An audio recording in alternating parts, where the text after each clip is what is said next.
Namaste. Yesterday I was talking about obedience and obeying your conscience and not obeying people just because of the position they hold. One of the most important problems with Indian society today, and I've heard this from many women, the problem of the mother-in-law. The idea that the mother-in-law can rule the daughter-in-law with an iron fist. I've met so many women who have suffered under harsh treatment. And I was just told also about a marriage ceremony in which the mother is told that she's got a servant in her daughter-in-law. Don't think of it that way. You should always have your own dignity. Don't let your mother-in-law... the mother has brought up this boy, and the mother feels certain attachment to him. And the mother always has had this thought that she knows what's best for her little boy. When you marry, you should get rid of that thought. You are now in a new situation, and your wife and you are a pair, and you should live before God and not be obedient to somebody who is just going to make your life miserable. I say this to Indians particularly because it's really a curse in this society, and I've seen it many times. I'd like to go back to the book that I've just published called Do It Well. And there are certain passages in this book that tie in so beautifully with the Bhagavad Gita that I thought I would read a few. To overcome a judgmental, I'll tell you the dates too. It's a day saying for every day of the year. So this is July 20th. To overcome a judgmental attitude in yourself, observe others who have a similarly critical outlook. Are they not merely projecting an inner security? In judging others, you only judge yourself.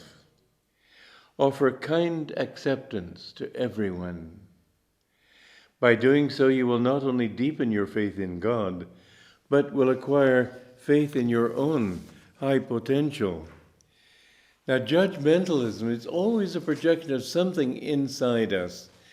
And if we judge others, test yourself and see, isn't it perhaps because I don't feel quite secure in myself? We act toward others, but our reason for acting is usually something wrong. We always have some complex that we are projecting onto others. If we're going to get rid of our egos, which Krishna talks about a great deal in the Gita, then what we have to do is analyze ourselves and see where our flaws are. And one easy way of seeing a flaw is if you see it in other people, if you judge other people for it.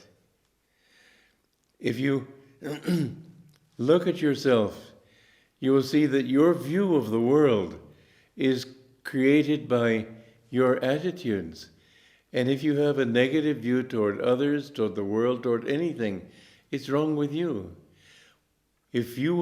Whenever you see wrong in the world, it's wrong with you. Remember that. When you are right inside, everything is right, because you see God there. Master Mahashaya was a great disciple of Ramakrishna, and he never judged anybody. He accepted people as they are. Learn to do that with people. Don't feel that you have a right to tell anybody how he should be, what he should be. These are worthwhile things to do. Another thought, this is the next day, July 21st, encourage others, if you would feel God's encouragement in your heart. We have to begin with the right attitude in ourselves. And if you see somebody slipping, having a hard time, one of the wonderful things about living in a community like Ananda, which I have founded here in India also, and on 3 continents, is that they're all there together trying to improve. And so you don't find the usual attitude that you find in ordinary little villages with people judging each other and gossiping about each other and condemning each other. You just, I remember this woman who was criticizing a man in her village because she was saying she saw his wheelbarrow outside this woman's house. So the next night he parked his wheelbarrow outside that woman's house. It was a good lesson to her. The thing is that we must have this attitude of encourage, and this is what we find in our communities, that people help one another. Everybody's weak, everybody has to overcome something. We all have times when we feel depressed or less courage or less faith in ourselves, whatever it may be. The wonderful thing is that in our communities, people help each other. They offer the encouragement people need. They don't take this as a chance to squelch them in the mud. Be this with other people. When you see somebody in need of help, give him encouragement. Try to help him. You'll be amazed to find that God's encouragement then comes into your heart, so that when you make a mistake, you say, well, I'll try harder. I'll do better next time. You have hope. You have faith. These are important attitudes to project onto the world. Judge a person if you must, not by his foibles. This is July 18th. Not by his foibles, but by how sincere he is in his search for God and for truth. The less you judge others, the easier it will be for you to accept yourself as you are. Self-acceptance is, moreover, the first step to self-correction. Remember my Guru's words. God doesn't mind your faults. He minds your indifference. So don't judge people for their faults, but think, are they sincere? Because we have to start somewhere, and we may have to start from the very, as it says in the Gita, even the worst of sinners can find God if he steadfastly meditates.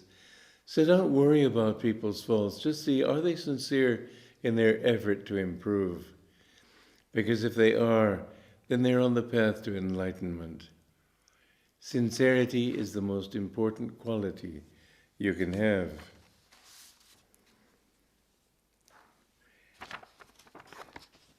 Regardless how people treat you, determine your response to them by the criterion of inner freedom. I said this earlier. How others behave is their business. How you respond to them is yours. If someone tells you that he hates you, will it make you happier if in return you hate him? This is again what I mean by feeling your inner joy. There was somebody who said to me, I don't know why I hate you, but I just hate you. And I said, well, I'm sorry, I can't hate you. It would have made me miserable to hate him. He was miserable. He hated himself for hating me, even perhaps more than he hated me. Why he hated me, I don't know. I think perhaps because I had more refinement than he, but that's a small issue. These are superficial things. The important thing then is that determine your response by your inner sense of freedom. Will I be happier? Will I be freer if I hate? No, you will not. Will I be freer and happier if I get my revenge on that person? No, you will not. You know that there will be something inside you that will kick you and say, why did I do that? Always go by that criterion. And finally, most of the pains we experience, whether physically or mentally, are painful only because we so define them. Think of them as events merely, of concern to you only slightly. Remove yourself mentally from all outer experiences, and you'll be able to bear pain and suffering easily. So we all have to go through suffering in life. We all have our ups and downs. Maybe somebody has betrayed us. Maybe somebody dear to us has left us. Maybe somebody has taken away a job that we wanted unfairly. Maybe so many things we experience in this world. But if you can just accept them, if you can go along with it and just not let it ruffle your feelings, you'll find then that you will be able to go through life with an easy mind. So everything finally comes down to your attitude, not to how other people treat you, not to how the world treats you, not to how the world behaves or what the world thinks. Just serenely go through life like a great ship plowing through the sea. a great ocean liner. If you are like that, you will find that this world will not disturb you. People can talk against you, people can try to hurt you, and how many people have tried to hurt me in my life? I don't suppose I'm unique. I suppose that happens to everybody. But if you become bitter, then they will have a grip on you. If you just say, it doesn't matter, I accept it, I'm free in my heart, you will see that they won't be able to reach you. You are king of your own destiny. And what is right for you may not be right for anyone else. But if you love God and follow your own conscience, you will see that sooner or later, even if nobody comes around your way, you will feel what you want. I know when I gave my life to God, well, God spared me a lot of headache in that, because I know that my parents would never have accepted this.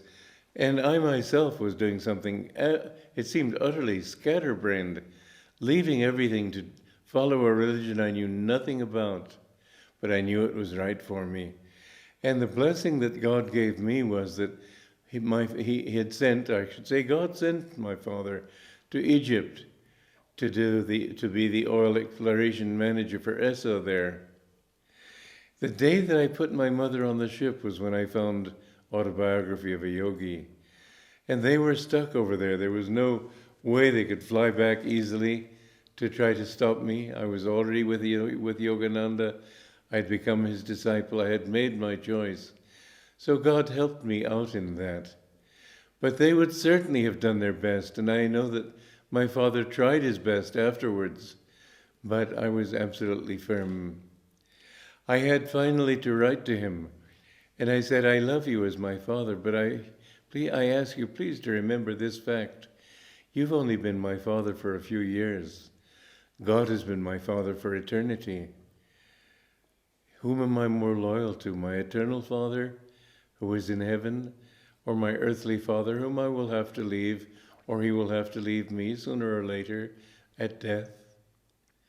I said, don't make me make that choice, please don't, because I have only one choice if I have to make it. From then on, he kept his mouth shut. But the world will try to make you over into its image, and people may persecute you. In fact, martyrdom is a part of the spiritual life. Jesus Christ said, no man has renounced father, mother, brother, sister, family, home, everything for my sake who doesn't receive 1,000-fold or 100-fold, I think he said, in return.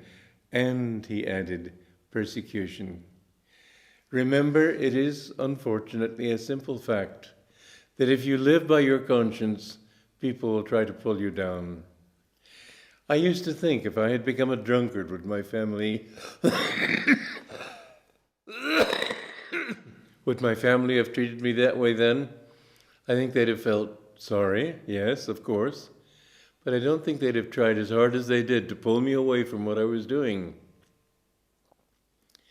Nobody likes to have you upstage him, and when you seek a better way of life, they feel in a sense that you're upstaging them, you're belittling their way of life. Well, you can't help that. People will get angry with you. You will find that in this world, many people will oppose you if you give your life to God and follow your conscience as you determine to. And yes, you might face martyrdom, and I'm prepared to face martyrdom even. It doesn't matter to me. What's this body? I'm not afraid to die. I've never been afraid to die. I remember once in college I was studying for an exam, and I was getting bored with this exam, and I heard footsteps stealing up outside my room, and I thought, well, it's a friend of mine coming from the library. It was time for the library to close and trying to give me a little scare. So I went to the window to show him that I'd heard him, and I expected him to come in the front door, and we'd have a good laugh, and then he'd go to his room. But nobody came, and I thought, well, that's a strange thing to do. And then after a while, these footsteps came again, and I thought, well, none of my friends are this persistent at anything. And so I thought maybe just this idle thought came to my mind, maybe he's come to shoot me. And so the next time I heard when I heard these footsteps coming, again I went to the window, and they ran away. And I thought, well, I'll never know if he's here to shoot me unless I go ahead and let him shoot me. And anyway, this exam is boring. And so the next time I heard these footsteps coming stealthily up, I pretended not to hear. Then I heard a footstep placed on the ledge outside my window, and a hand gripped the iron railing outside. All of a sudden, to my absolute surprise, a loud shot rang out. And when the ringing died down in my ears and I heard a car driving off rapidly from the parking lot nearby, I felt my body. There were no holes. I went to the screen. I found no holes in the screen. And I just laughed and laughed. It was so absurd to me that this ridiculous episode should actually end in a shot. But I couldn't understand why there were no bullet holes in anything. And the next day I remembered it had been that American holiday, Halloween, and when young boys and girls play pranks on people, and some village boy had decided to play a prank on a college boy. Well, I knew that it was an absurd thing to offer my life for such a ridiculous cause, but at least I was satisfied that I wasn't afraid of death. Martyrdom, punishment, all kinds of disagreements and disapproval and everything. Be firm in yourself. Be firm and know that God alone will judge you truly. As long as your conscience is clear, as long as you're doing the right thing by yourself and that conscience, whatever you are, your conscience and God, if they are on your side, you are on the side of right. Do that which is dharmic. Don't do that which other people tell you is dharmic. Joy to you.